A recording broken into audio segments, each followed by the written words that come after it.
Hello, students. Welcome back. This is part two of your generic elective orientation session. This is for BA program and BCom program students. Part one में हमने आपको economics, commerce, history के कुछ papers, computer के papers, इन सब papers के बारे में बताया था. अब आप कुछ और डिपार्टमेंट के पेपर्स जो है उसके बारे में जानेंगे, which is political science, Sanskrit, history. तो I would like to call doctor Prem from Sanskrit department first to tell about their paper. जी प्यारे बच्चों, जैसा कि अभी हम जी के अंतर्गत हम सभी यहाँ पर मिल रहे हैं, तो डिपार्टमेंट ऑफ संस्कृत की तरफ से जो जी में पेपर ऑफर किया जाता है उस पेपर का नाम है एंशियंट इंडियन पॉलिटी। ये प्राचीन राजशास्त्र और राजनीतिक विज्ञान का ये पेपर है। और इसमें जो लिखने और पढ़ने का जो मीडियम होता है वो लिखने के लिए भी आप किसी भी भाषा में स्वतंत्र हैं, जिसमें आप लिख सकते हैं हिंदी, इंग्लिश या संस्कृत। पढ़ने के लिए आपको दोनों लैंग्वेजेस में मिल जाता है मटेरियल भी, और पढ़ाने के लिए टीचर्स भी। तो ये पेपर है, यदि आपको प्राचीन राज व्यवस्था समझनी है तो उसके लिए अत्यंत महत्वपूर्ण पेपर है।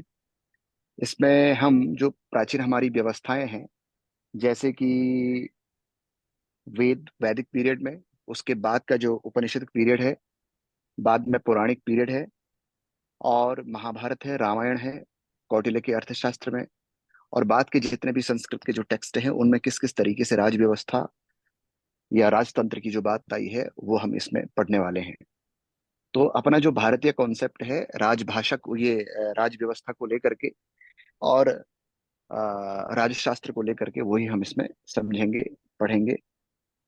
इसमें जैसे दंड नीति क्या होती है, अर्थशास्त्र क्या है, राजशास्त्र क्या है, नीति शास्त्र क्या है, इनके बारे में हम इन कॉन्सेप्ट को भी क्लियर करेंगे, समझेंगे। ऐसे ही जो प्राचीन जो जो पुराने थिंकर्स हैं, प्रोमिनेंट जो इंडियन पॉलिटिकल थिंकर्स हैं, जैसे मनु है, शुक्राचार्य हैं, कौटिल्य है, कामंदक है, सोमदेव सूरी है, इनके बारे में भी कुछ कुछ हमको पढ़ने को जानने को मिलेगा। ऐसे ही वैदिक पीरियड में या प्राचीन भारत में जो अपनी व्यवस्था है, राज व्यवस्था है, किस तरीके से राजा का चुनाव होता है, राजा की क्या क्या ड्यूटीज होती हैं, उन सब के बारे में हमको यहाँ पर जानकारी मिलेगी। ऐसे ही बुद्धिस्ट पीरियड में जो अपना राजतंत्र था, उस राजतंत्र के बारे में भी हमको यहाँ जानने को मिलेगा।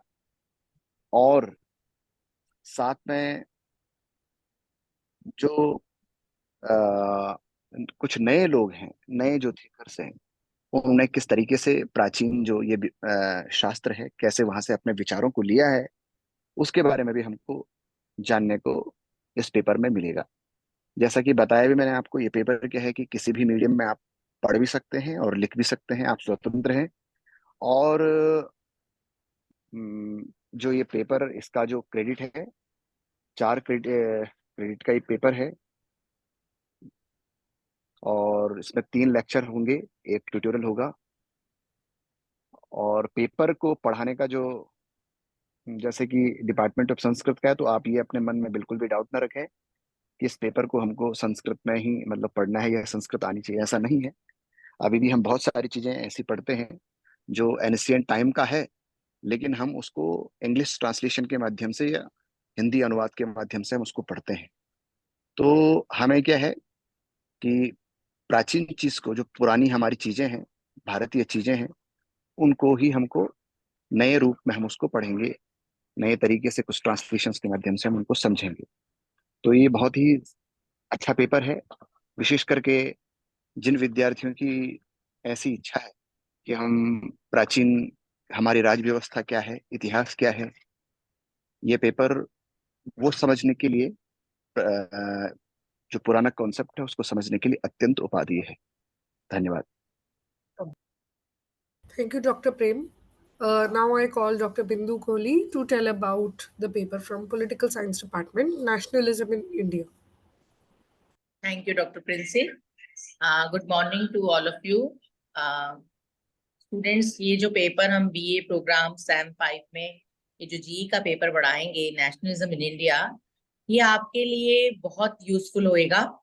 आगे आप सिविल सर्विसेज की तैयारी करते हैं, तो ये पेपर में से बहुत से क्वेश्चंस जो है उस पेपर में, इस पेपर से आपको मदद मिलेगी। ये पेपर बेसिकली आजादी से पहले जो नेशनलिज्म की का उदय हुआ, नेशनलिज्म इन इंडिया का जो हिस्टोरिकल बैकग्राउंड है उससे जुड़ा हुआ है। हमारा जो संविधान जब बना उससे पहले भारत में किस तरह से क्या क्या चीजें थी जो हमने, अंग्रेजों से हमें आजादी मिली, कौन कौन सी ऐसी नए विचार थे जो हमें इस इरा में मिले और जिनका ऊपर ही हमने अपने संविधान की स्थापना की। इस पेपर में जैसा कि बाकी पेपर्स हैं, एनईपी में जो स्ट्रक्चर है, 3 लेक्चर होंगे और ट्यूटोरियल होगा। पेपर का जो पूरा फ्रेमवर्क तैयार किया गया है उसे हिस्टोरिकल जो उससे बैकग्राउंड से जोड़ा गया है। सबसे पहले हम इस पेपर में अप्रोचेस बताते हैं जिससे पता चलता है कि नेशनलिज्म क्यों जन्म लिया, नेशनलिज्म ने ऐसा क्या था, ऐसी कौन सी अप्रोचेस थी जिसके कारण ये नेशनलिज्म यानी राष्ट्रवाद की भावना ने जन्म लिया। इसके बाद reforms, anti reformation 19th century में जो हुआ, जिसमें मेजर सोशल मूवमेंट्स की शुरुआत हुई 19th सेंचुरी में। पुनर्जागरण काल यानी रेनेसां पीरियड आया, विमेन मूवमेंट्स, दलित मूवमेंट्स, किसान आंदोलन, श्रमिक आंदोलन, विमेन क्वेश्चन पहली बार कब उठा, सेंसस क्या था, कास्ट क्वेश्चन कब उठा, पार्टीशन हुआ तो किन शर्तों पर हुआ, और पार्टीशन के बाद हमने कौन सी लेगेसी को अपनाया, हमने किस तरह से भारत को एक फ्रेमवर्क देने की कोशिश की। तो इस पेपर में हम बेसिकली 5 यूनिट्स को पढ़ेंगे, जिनमें नंबर 1 अप्रोचेस, नंबर 2 रिफॉर्मिज्म और एंटी रिफॉर्मिज्म की शुरुआत हुई, फिर नेशनलिस्ट पॉलिटिक्स और उसकी एक्सपेंशन के बारे में पढ़ेंगे, सोशल मूवमेंट्स पढ़ेंगे, पार्टीशन और इंडिपेंडेंस पर पढ़ेंगे। तो ये सब चीजें जो सारी यूनिट्स हैं, इससे हम अपने भारत की 200 वर्षों की दास्ता की कहानी तो पढ़ेंगे ही, साथ ही साथ इस पेपर से हम अपना जो आज का हमारा संविधान है, आज जो हम एक स्वतंत्र संप्रभु राज्य बनकर है, उस सब के बारे में हमें जानने को मिलेगा। आप कहेंगे कि मैम इसमें तो हम हिस्टोरिकल एस्पेक्ट्स खाली पढ़ रहे हैं। नहीं, हिस्टोरिकल एस्पेक्ट्स पढ़ रहे हैं, लेकिन करंट में हमारी जनरल नॉलेज, हमारे पॉलिटिकल साइंस के बेसिक क्वेश्चंस इस पेपर से काफी कुछ जुड़े हुए हैं। जब कभी आप आगे कॉम्पिटिटिव एग्जाम्स की तैयारी करेंगे, आपको इन पेपर्स में से बहुत सी यूनिट्स में से काफी फायदा होगा। और जो बच्चे किसी वजह से पॉलिटिकल साइंस ऑनर्स नहीं ले पाए या पॉलिटिकल साइंस में उनकी रुचि बहुत ज्यादा है, इस पेपर में इंडियन गवर्नमेंट एंड पॉलिटिक्स के लिए जो पूरा स्ट्रक्चर है उसकी शुरुआत इसी पेपर से पहले हम आपको बताएंगे। और जब पार्टीशन पढ़ेंगे, कॉन्स्टिट्यूशनलिज्म के बारे में बताएंगे, इंडियन कॉन्स्टिट्यूशन का कैसे जन्म हुआ, हम कैसे स्वतंत्र हुए। तो ये पेपर अपने आप में बहुत ही कॉम्पैक्ट है, बहुत ही इसकी वैल्यू है आपके लिए। तो मैं चाहूंगी कि आप ये पेपर पढ़ें, और ये दोनों मीडियम में क्लास में पढ़ाया जाएगा, this in English and Hindi, in both mediums. आपके पास चांस होगा, बुक्स पूरी अच्छी मात्रा में हमारी लाइब्रेरी में उपलब्ध है और आपको कोई भी इस पेपर में कोई दिक्कत नहीं आएगी। Thank you doctor Princy for give me chance to explain my book. Thank you, Dr. Bindu. Next, I call Dr. Stenzen to tell about the paper Introduction to Indian Constitution. Thank you, ma'am. Hello, good morning, students. It is Stangen, and I'll be teaching your introduction to Indian Constitution for this semester. So, before discussing the syllabus with you people, I would like to give a brief idea about the importance of this particular topic. Okay, why you should opt for this subject. So, Introduction to Indian Constitution में हम लोग we will be studying about your constitution. So obviously, as a concerned student or as a concerned citizen of this particular country, you should know your own constitution. Constitution में हम आपके different acts, different provisions के बारे में पढ़ेंगे. So it will help you to give a basic idea about your constitution per se. And Dusra is, if you're preparing for competitive exams after your graduation, this particular subject will help you a lot in the polity section. Or आपका minor degree will also comes into the picture. So these are some of the reasons why you should opt for this subject. And second thing is, how are we going to complete our topic? क्या steps होगा, क्या करने वाले? So you'll be getting lots of interesting things to do, like we'll be taking part in some parliamentary sessions. Our newspaper discussions will be there, and for a better understanding of the particular topic, movie screenings will be there. And of course, how can we forget the academic world, your books, and we'll be giving references to different scholars, different books, different writers. So this is how we're going to complete our course. And yes, now coming back to the syllabus, what are the things which we are going to complete? So we'll be starting with the first unit, which is more focused on the antecedent of the Indian Constitution, which is your historical development. Historical development में हम ये देखेंगे कि क्या constitution के prepare होने, जो अभी प्रेजेंट कॉन्स्टिट्यूशन जो हमारे पास है, वो रेडी होने से पहले what were the things, what were the events which happened and which ultimately culminated into this present constitution. We have one whole unit focusing on the fundamental rights. In case the state violates the fundamental rights of the individual, उस case में हमारे पास क्या provisions होंगे to safeguard ourselves, to protect ourselves. And there are some topics just which are focused on the duties of the citizen, the obligations of the state. And there's one more topic which is the federalism, center state के relation के बारे में, the decentralization process. So these are some of the examples of the syllabus which we are going to focus on. And at last, student, this is on my humble request to please sign up for this topic, and I promise it's going to be an interesting one. See you in the class. Thank you, ma'am. Thank you, Dr. Stenzel. Next, I call Dr. Fatima from History Department to tell Hello, about their women in history. Thank you. Thank you, Dr. Princey. Hello, everyone. Hello, students.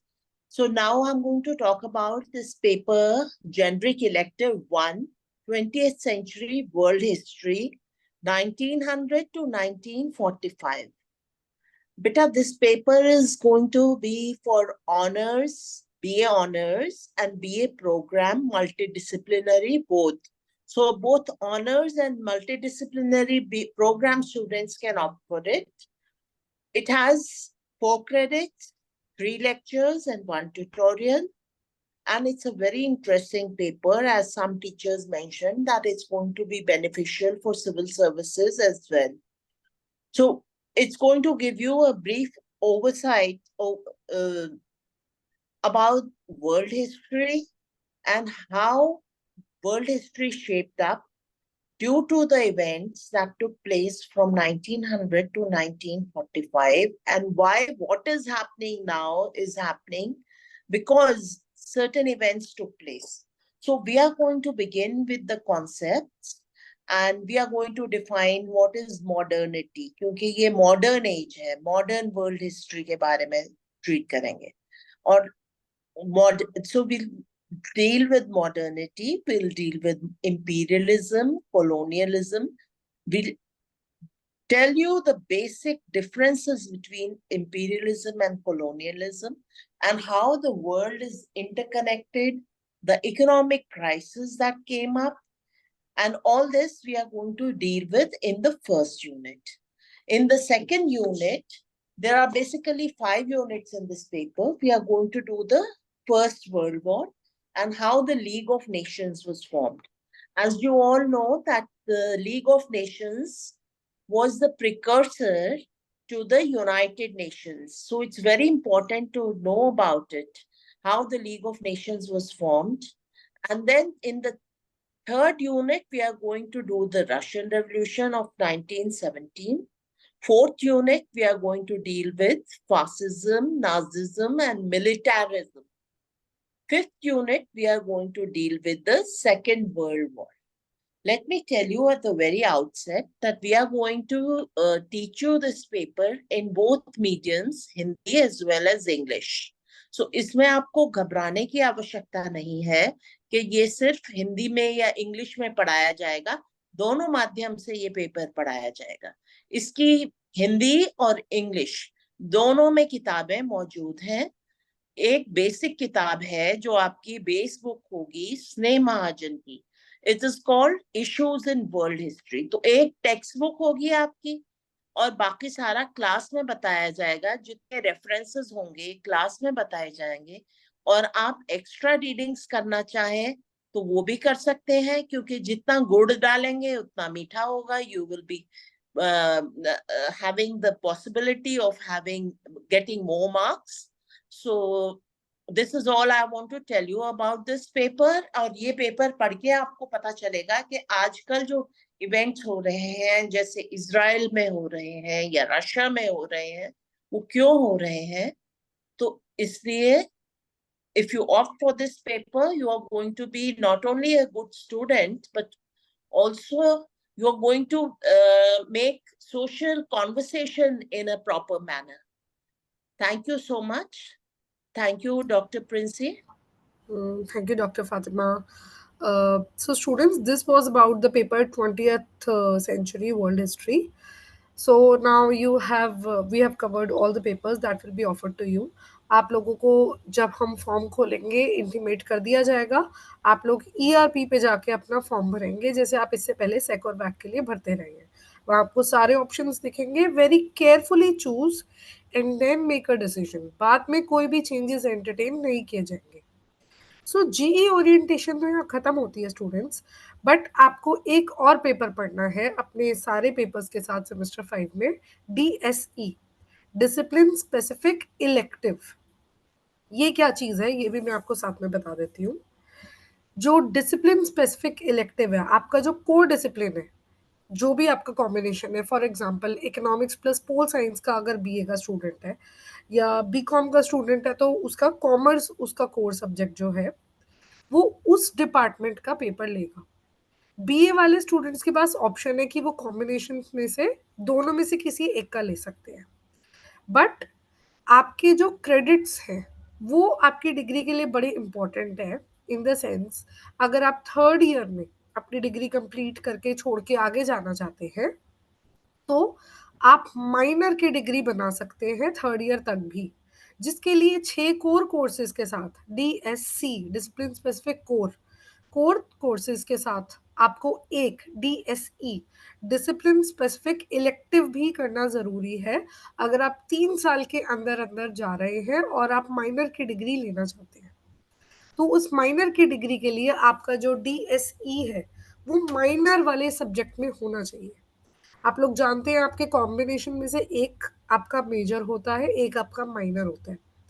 इसी तरह कुछ students आगे भी continue करेंगे fourth year में, वहां पर उन्हें जरूरत पड़ेगी कि हमारे मेजर के भी काफी DSEs हों, एक स्पेसिफिक नंबर जो कि हम आपको बाद में बताएंगे, जिससे उनकी जो एक मेजर वाला सब्जेक्ट है उसमें एक अच्छी डिग्री बन जाएगी। वो डिटेल्स आपको फोर्थ ईयर में दी जाएंगी, अभी आपको हम कंफ्यूज नहीं करेंगे। So based on all that calculation, what we have devised is कि हम इस सेमेस्टर में आपको जो डिसिप्लिन स्पेसिफिक इलेक्टिव है उसमें आपको आपके मेजर वाला जो डिपार्टमेंट है उसका पेपर देंगे, जो भी वो डिपार्टमेंट ऑफर करेगा। और जो कमिंग सेमेस्टर होगा 6th सेमेस्टर, वहाँ आपके माइनर वाले डिपार्टमेंट का हम पेपर ऑफर करेंगे। उससे कोई भी कंफ्यूजन नहीं होगी, सब स्टूडेंट्स एट पार होंगे और किसी की भी डिग्री में लॉस नहीं होगा। हमें क्लैरिटी होगी कि हर बच्चे का एक मेजर का DSC कवर हो चुका है, एक माइनर का। अगर हम इसे ओपन एंडेड छोड़ेंगे तो ये पॉसिबल है कि कोई बच्चा गलती से दोनों बार माइनर ले ले और बाद में उसको फोर्थ ईयर में दिक्कत आए, उसके मेजर के क्रेडिट्स पूरे ना हो, and vice versa. So we have very smartly, after a lot of deliberation calculations, we have decided कि इस सेमेस्टर में जो मेजर वाला आपका डिपार्टमेंट है उसका आप DSE पढ़ोगे और नेक्स्ट सेमेस्टर में माइनर वाले डिपार्टमेंट का। बीकॉम के स्टूडेंट्स के लिए दोनों ही सेमेस्टर्स में क्लियरली, क्योंकि एक ही है उनके पास कॉमर्स, वो दोनों ही सेमेस्टर में कॉमर्स का ही पेपर डीएससी में पढ़ेंगे।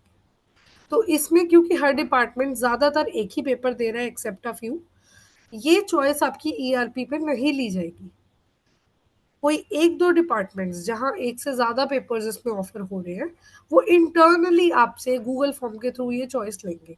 वो डिपार्टमेंट आपको बताएगा पेपर्स के बारे में, वो इंटरनली आपकी ओरिएंटेशन होएगी, और वो डिपार्टमेंट्स ही आपसे वो चॉइस लेके सेक्शंस बनाएंगे। All right. So for BCom students, the DSC will be of commerce, and for BA program students in this semester, DSC will be of their major subject. तो अगर कोई eco plus pol science combination का बच्चा और major में वो eco पढ़ रहा है, तो इस बार उसे इकोनॉमिक्स का DSE जो हम ऑफर कर रहे हैं वो पेपर पढ़ाया जाएगा। Alright, so accordingly papers will be allotted to you. इसके अलावा अगर आपको कोई क्वेरी होती है, we have a help desk team जिसके कन्वीनर है doctor Vasundhara from Hindi department, and co convener is doctor Bhavna seven from sociology, and you have student advisors and president. आप लोग उनमें से किसी को भी कॉन्टैक्ट कर सकते हो और क्वेरीज अपनी क्लैरिफाई कर सकते हो। Otherwise you can contact me, doctor Vandana, and many other people. All right. So this was all about GE and your DSC paper. Thank you, students. Make a wise choice. Princy एक बार Mithilesh sir का बता दो, वो he is ये programme coordinator ये programme के Okay. Students, since this is for BA and BCom program के students तो अपने कॉमर्स के TIC को कांटेक्ट कर ही सकते हैं। BA प्रोग्राम के हमने एक कोऑर्डिनेटर इस बार डिसाइड किए हैं, which is doctor Mithilesh from history department. आपको कोई क्वेरीज हो किसी भी चीज़ में कॉम्बिनेशन को लेके, BA को लेके, तो आप उन्हें भी कांटेक्ट कर सकते हैं। Okay, thank you. Bhavna, you can close.